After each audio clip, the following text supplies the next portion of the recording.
Dans le royaume opulent d'Orlénia, où l'or et l'argent semblaient couler à flot, vivait un prince nommé Adrien. Il était connu non seulement pour sa bravoure sur le champ de bataille mais aussi pour son cœur généreux. Pourtant, malgré toute sa gloire et sa richesse, Adrien ressentait un vide dans sa vie, une soif de quelque chose de vrai, de pur. Un jour, tandis qu'il se promenait dans les immenses couloirs de son palais, ses oreilles furent attirées par des cris étouffés venant d'une aile rarement visitée. Intrigué et repoussé par ce son accablant, il se précipita vers la source et découvrit une scène qui le saisit aux tripes. Une femme domestique, au visage délicat et aux yeux tristes mais courageux, était injustement réprimandée par un intendant cruel. Le prince Adrien, habité par un sens aigu de la justice, intervint aussitôt. « Arrêtez immédiatement », ordonna-t-il d'une voix autoritaire, faisant sursauter l'intendant.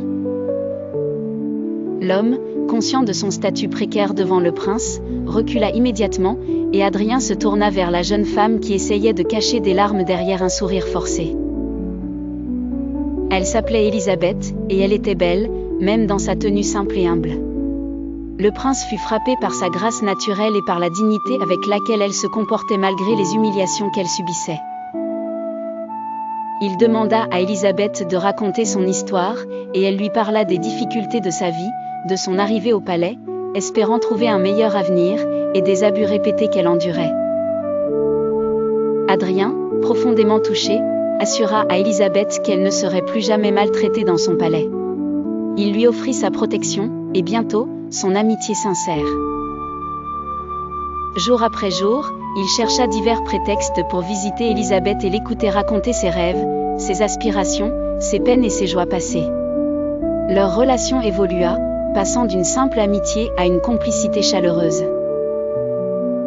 Adrien s'aperçut qu'il avait trouvé en Élisabeth le trésor qu'il avait toujours cherché. Elle, à son tour, voyait en lui non pas un prince lointain, mais un homme au grand cœur, prêt à la protéger contre vent et marée.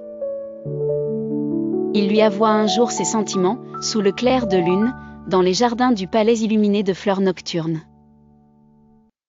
Elle était bouche bée, une larme de joie roulant sur sa joue.